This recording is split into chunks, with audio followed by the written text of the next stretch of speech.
find out why. What is your why? And initially I was like, well, when you got doctors telling you 5 different ways you could die, again, going in for the transfusion, and every doctor that I was talking to was telling me, oh, that you could die from this, you could die from this, you could die from that. And so that's a motivator. And that kind of was originally my why. Why am I doing this? But as I got going, it evolved. And it might sound stupid, but my why now is I want to live until the day I die. And everybody's like, well, that's stupid. Obviously, you're going to live till you die. No. I want to live until the day I die. Yeah. You know what I'm saying? I don't want to decay for 10 to 20 years and have amputations and all that crap and then die. Yeah. No, I want to live till... My uncle, years ago, I used to swear that he was going to die early because every morning he ate eggs and bacon for breakfast. And back in this was the early 90s. Yeah. Back then, they're like, oh man, you're going to die of a heart attack. And I literally was like, man, he's going to die early. Well, he outlived all his brothers. I don't think he died till he was 96. And 2 weeks before he was kind of headed out, he was still going out doing his chores, and his chores were feed the chickens and gather the eggs, get the mail, and he was still doing all that. And that was where, and it dawned on me, yeah, I want to live till the day I die. You know what I mean? I want to be able to do stuff. When I was a teenager, I used to vertical skate. I used to have a half pipe. Cool. Tony Hawk was a squirrely little kid back then. And I loved it. And what's funny is my grandkids now, this summer, I'm going skateboarding at the skate park with them. Wow. And it's going to blow them away because I can do that. And how old are you? I am 54. Okay. And I will be able to do that with my grandkids at the skate park. And I think I'll be able to show them a thing or two. Yeah. But I'll tell you what, I never would have thought about that. I mean, 2 years ago, when they were giving me a blood transfusion, and literally I'm knocking on death's door, I had 4 points lower, and my organs would have started shutting down. Maybe talk about that journey, like where you were when that happened, and health-wise, weight-wise, all of it. So about 5 years ago, I started losing weight, and I just started by drinking green smoothies. And how much did you weigh at that time? I weighed over 320 pounds. And you're how tall? 5'9".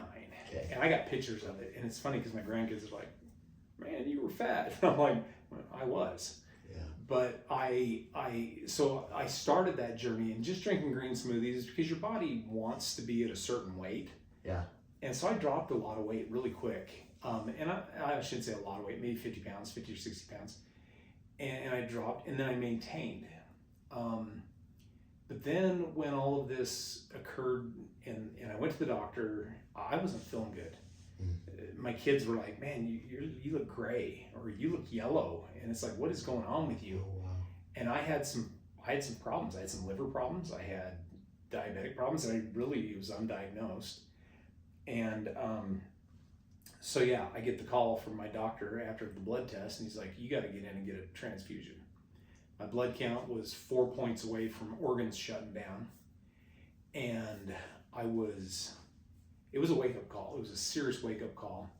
But once we found out what was causing all of this, and really when you come back to it, the diabetes and the fatty liver, which had a little bit of cirrhosis, and that's all gone now. That's totally gone. But a little bit of cirrhosis and the fatty liver caused the portal hypertension, which then caused pressure inside my body, which caused bleeders in my esophagus. And I had no idea that my blood count was that low, because it doesn't show up in your stool. Yeah. Because it's like eating a rare steak. You know, you don't see blood in your stool, you know. Right. But I had bleeders in my esophagus, and so I was literally bleeding out. And anyway, once we figured that out, that's when I started saying, okay, I've got to, and I read a whole bunch of books, and there's so much garbage information out there. Yeah. Everything online about diabetes is, oh, here's a thing you can do at home. And then when it came to find out, you can take a pill at home. because, oh, we did all this research and it's some rare fruit from a Pacific island, and it's like, it's bullcrap. Everybody's selling you something. Anyway, I read a whole bunch of books, and I'll be honest with you, I was praying hard about it. I'm like, just let me know the truth. After about the 7th book, it dawned on me, this is not going to be easy. I got to do some intermittent fasting. I got to do some long-term fasting, and I've got to start. And so I started doing those 2 things. And I thought, and I was initially fasting 3 times a week for 36 hours. So Sunday night, I'd have a meal. I wouldn't eat until Tuesday morning. Tuesday night, I'd have a meal.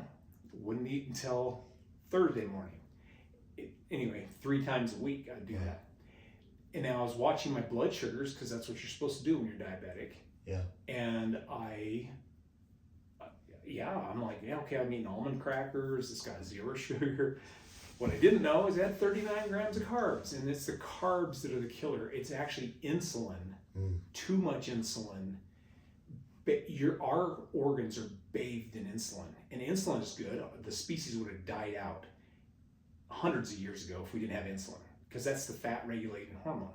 The problem is food is so prevalent now, and what kills me is the hardest thing to do is stop snacks.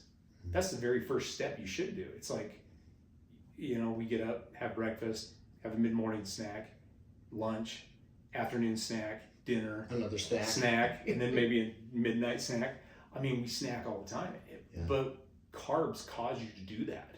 It makes you hungry. And when you're doing like the ketogenic, high fat, low carb, moderate protein, and the reason it's moderate protein, not high protein, because there's all these high protein diets out there.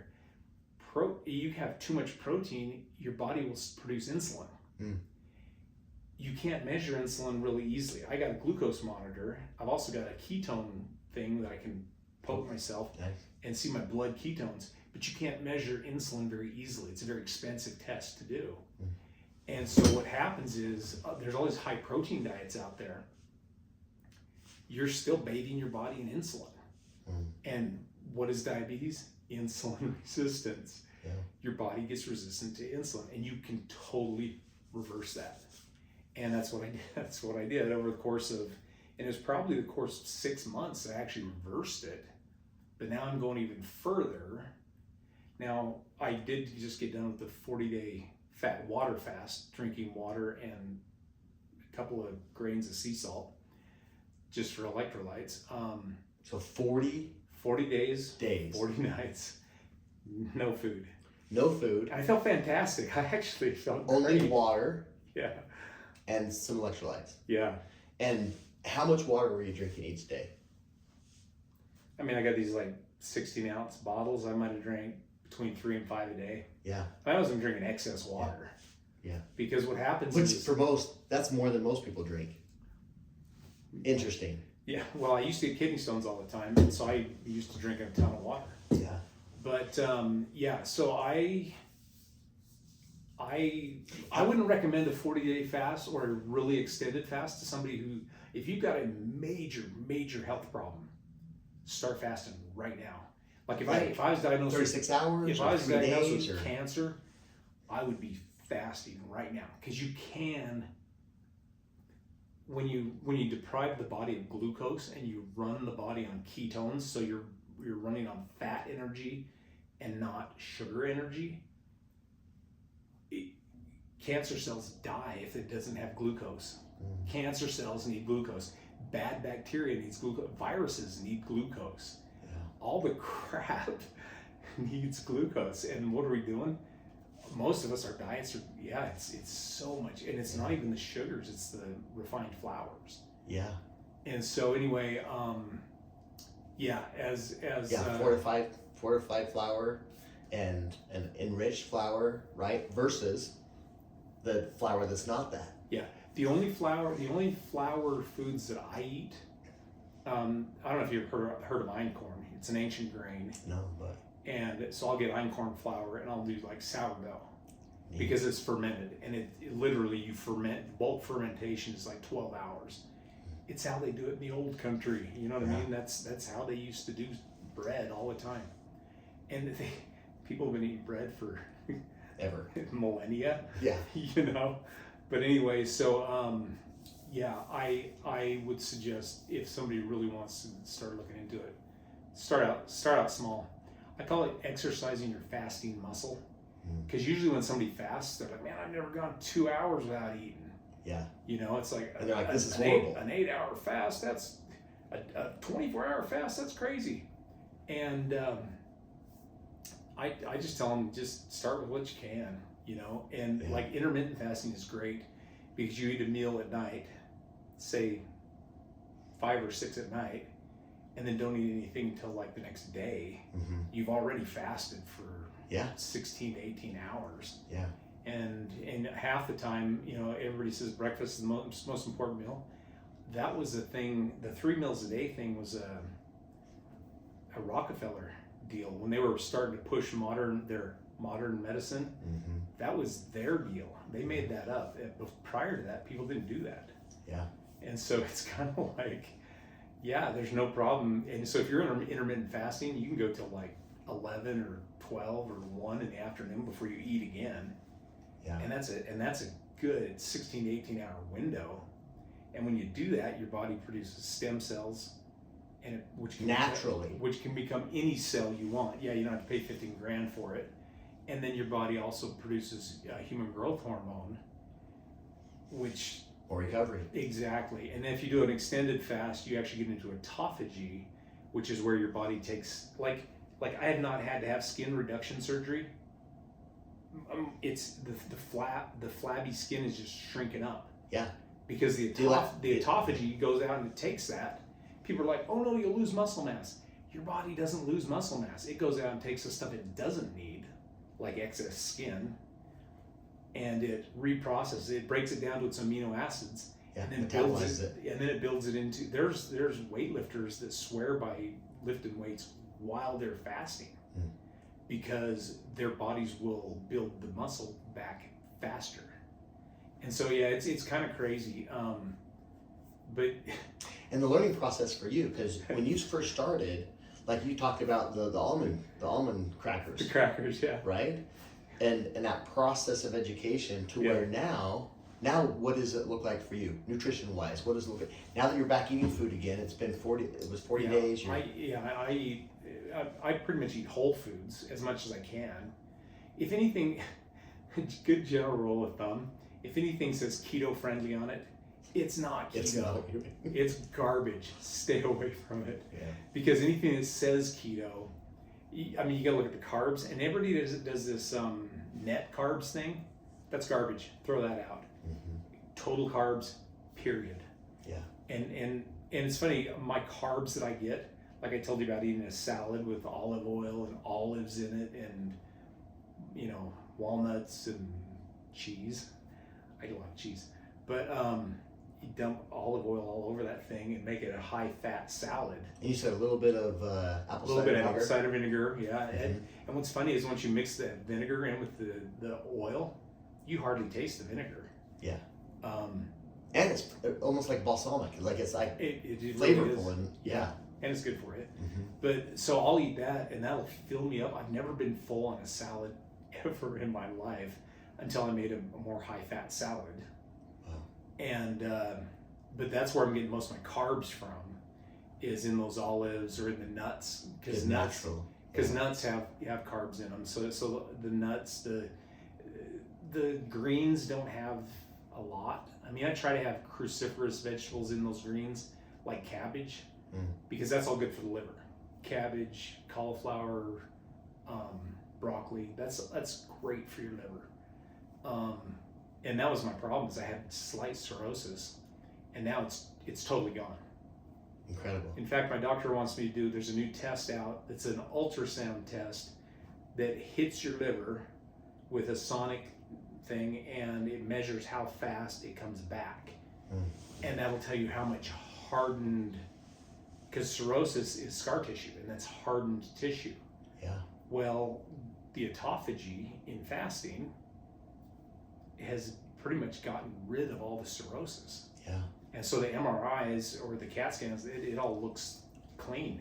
It's incredible. But he wants me to take this other test, I think just out of curiosity, because I think he wants to prove once and for all that the cirrhosis is totally gone. And autophagy will heal old scar tissue. Yeah, the reversal of aging of the body. Yeah, the first time I ever did like a 5-day water fast, the second day, man, my knee started to hurt. And I'm like, what the heck? That hasn't hurt since high school football. And I'm like, oh yeah, it probably never healed. And so there's scar tissue. Yeah. And my body was going in and cleaning up the old scar Healing tissue. it up. Yeah, yeah. And so that's the only way I know of. Actually, my older brother, he had heart surgery. He had elective heart surgery because his doctor said, you're going to have a heart attack. You know, you need to, we can do it now and not damage your heart. So he did it, had a bypass, elective bypass, before he ever had a heart attack. But he started doing this, and when he got into autophagy, hit the scar. He's like, I can't even see the scar on my chest anymore because the scar's totally healed up. It's amazing. And yeah, a lot of times you're like, oh, your body can't really heal the scar tissue. Given the right conditions, the human body it's an absolute miracle. Since I started, I've lost over 160 pounds. That's a person. Haven't gained a single pound back. I have gotten rid of sleep apnea. I used to upload every morning how many apnea events. I got to where for 2 months there was 0. So I quit using the CPAP. I used to be on insulin, used to be on metformin, none of that. My doctor. Yeah, you were at 13. My A1C was at 13, and the last one I had done was 4.5. And my doctor was blown away. He's like, your blood sugar is better than mine. Amazing. And what's funny is I've done every diet you can imagine. Seriously, you name a diet, I've done it. And I've lost weight on every diet. I've lost hundreds of pounds, and I've gained hundreds, because it comes back and it brings its friends with it. Yeah. But doing a ketogenic diet where you're eating high fat, you're satiated. You're full. Yeah. You're not like, oh man, I'm hungry. I gotta have more willpower. You're full, and honestly, it's the easiest thing I've ever done. And you're doing intermittent fasting. Yes. Yeah, the intermittent fasting. So I tell people ketogenesis is great. When you get in ketosis and your body burns fat, it's fantastic. And there's a lot of good health things. But the miracles happen when you fast. Yeah. And you don't have to do a 40-day fast to do that. If you just fast, I have a brother that he does a 2-day fast every week. So I think it's and I don't know, he adjusts it based on his social schedule. But there will be a night where he'll be like, okay, I ate dinner, and then he'll go for a day, and then that night he doesn't eat, and he goes for the next day and then eats dinner the next night. So he's really only missed 1 day of meals. Yeah. But he's gone 48 hours, and that's his routine. That's what he does. Awesome. But fasting is where literal miracles occur in the body. Yeah. This last one that I did, and I don't think I'll ever do the one that long ever. A 40-day again. I'll never do a 40-day again. Just first of all, I don't have that much fat to lose. Yeah. But second of all, unless you have a major health problem, I wouldn't recommend a super extended. I would get more consistent with the intermittent stuff. Nice. And so, are you doing virtually 1 meal a day now, or what this is week? yours So look this like? week I did 1 meal a day, and I told you I drive, so I'm a courier, and so I'll drive 2 to 3 days a week, and usually on those days I'll just pack my cooler with water bottles. Yeah.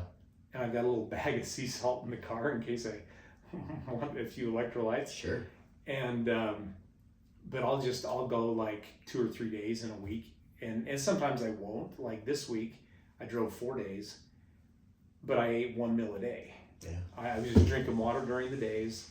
You know, while I was driving, I'd get home at night, and that's when because there's a social aspect of food. Oh, for sure. And so emotional tied to that social.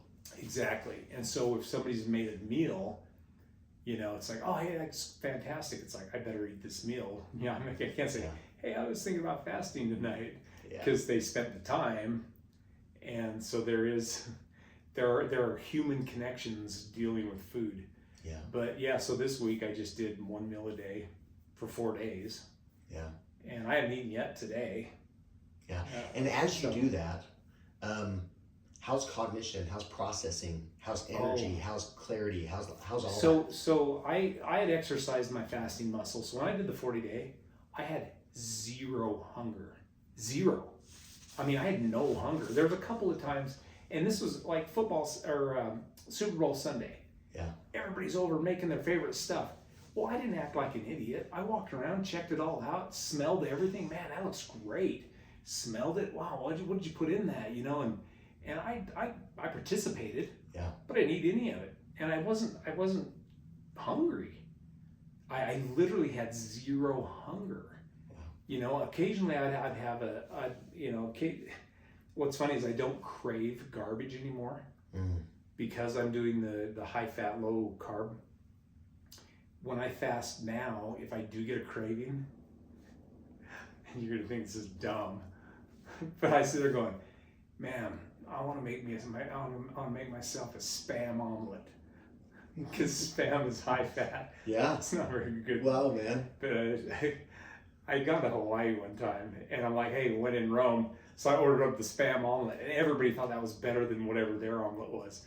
So yeah, literally, I would be like, I had a case of Spam in my pantry. That's awesome. But I will occasionally get a craving when I'm fasting, but it's like, oh yeah, I'm gonna make me a Spam omelet. 3 eggs, a few dices of Spam.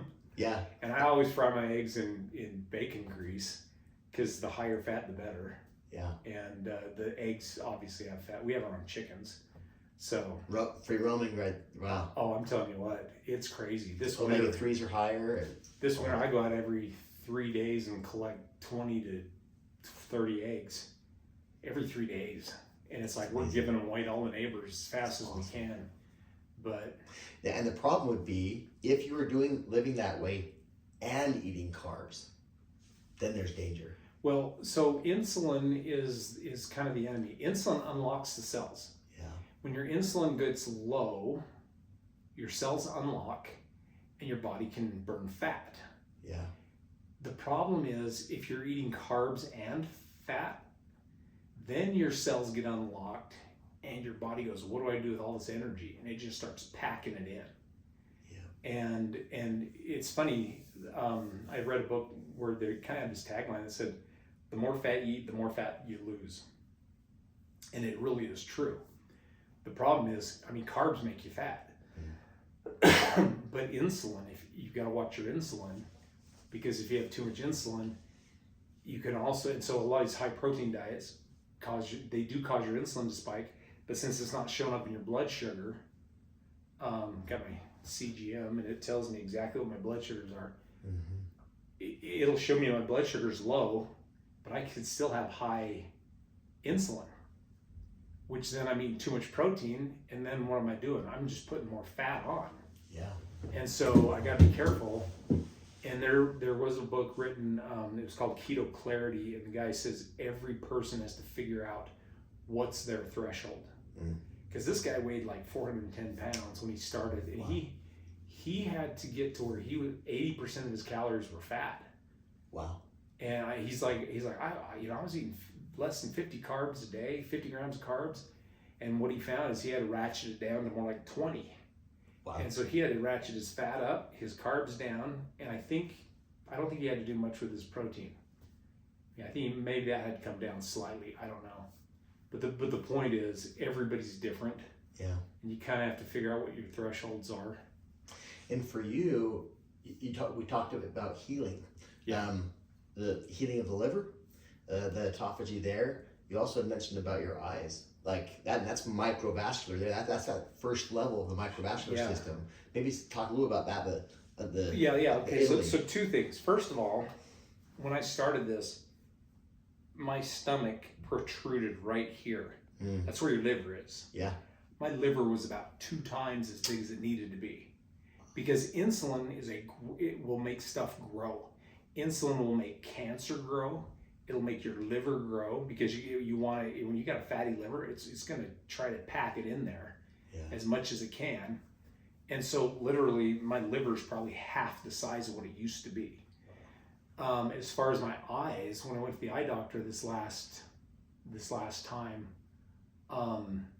he's like, man, your prescription's improved. And I said, yeah, it's interesting because I used to have, in my left eye, I had this spot that I really couldn't see or read anything in. And I mean, there's still a little bit there, but not much at all. And I was telling him about that, and I said, yeah, I've been fasting, I've been doing the keto thing, and he's like, I want to do a retinal scan. And I'm like, well, I don't want to pay for it. He's like, no, I won't charge you. He wanted to see, and then he showed me the pictures once we did the scan, and he's like, yeah, look at this right here. You can see there was damage there, but that's healing. Wow. And so literally, yeah, all my retinas are healing, which is, you never hear that, Nope. I mean, and it's nothing against doctors. That's just what they're taught, is that you can't reverse diabetes. You can't, cirrhosis is there's nothing you can do about the scarred tissue.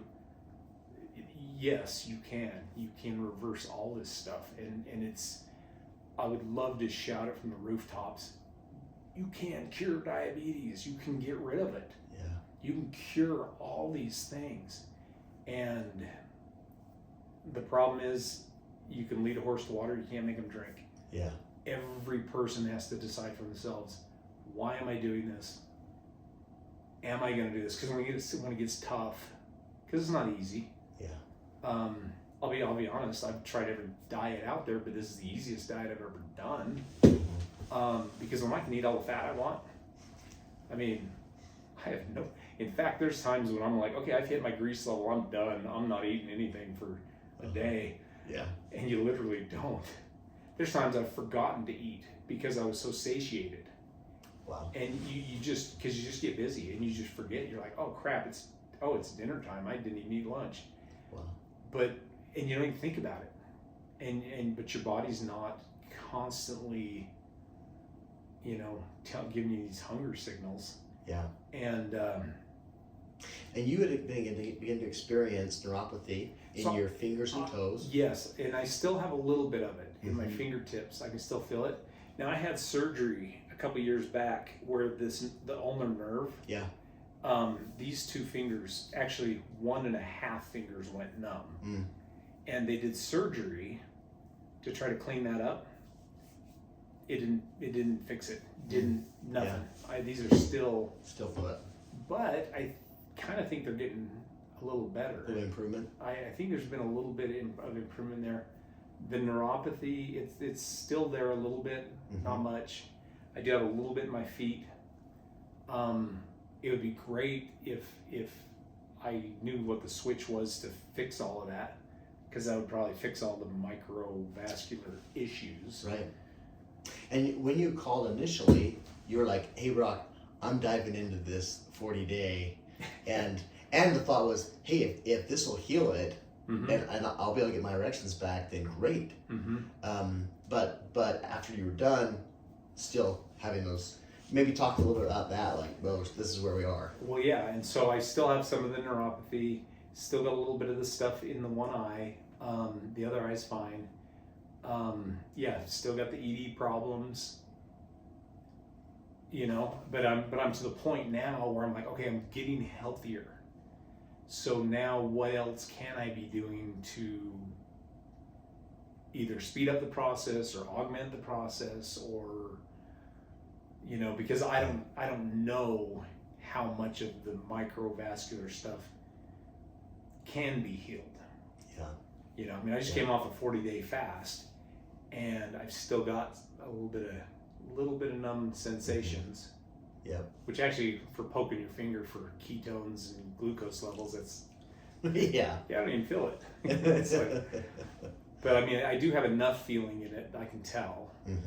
But I do have just a little bit that's still going on, and then of course the ED problem is still there. And yeah. Well, it's awesome, the road that you've taken and all that you've accomplished, and like the answer is, like, take our health seriously. We only get one life. And then on top of that, right? Like we can do all of these good healthy things, but when that microvascular system really begins to break down and we're experiencing erectile dysfunction, should we do all those good things? Absolutely, because it's only going to enhance the recovery process that we provide here through Happy Valley Clinic. Yeah. Yeah. Yeah. And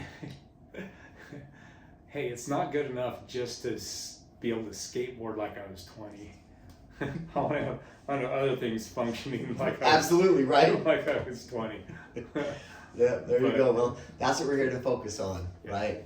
I appreciate you taking this time and sharing these details. I hope this will bless so many people that will have the opportunity to see this. And then after we get things back working, we'll do that testimonial too, you know? Absolutely. Yeah, good things. Thank you for taking this journey too in your life. And like, really, this will be a huge blessing to those who hear this and have a wake-up call and go, I'm making some changes.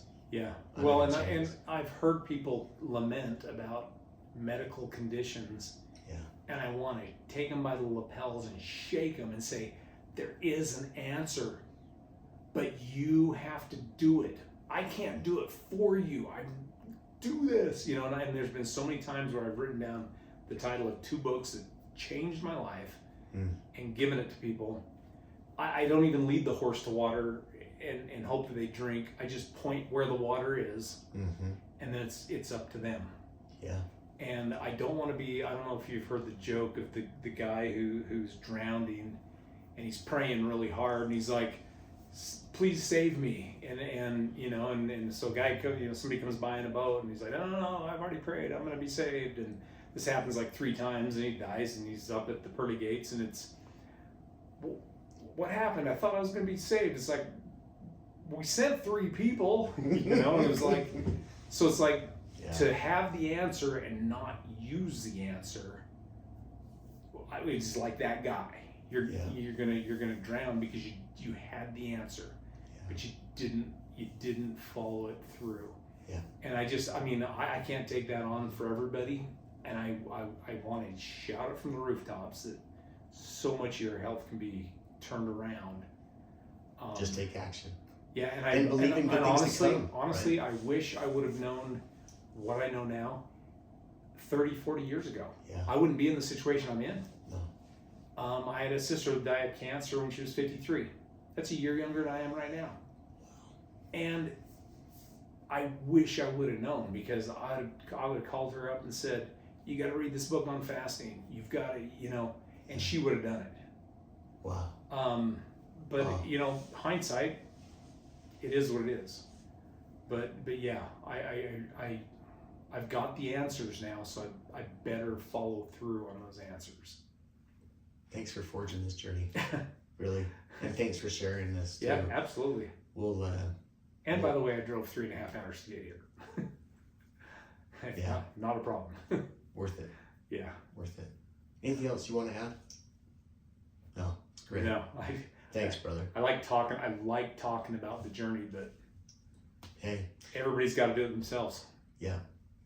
That was wonderful. Yep. Yeah.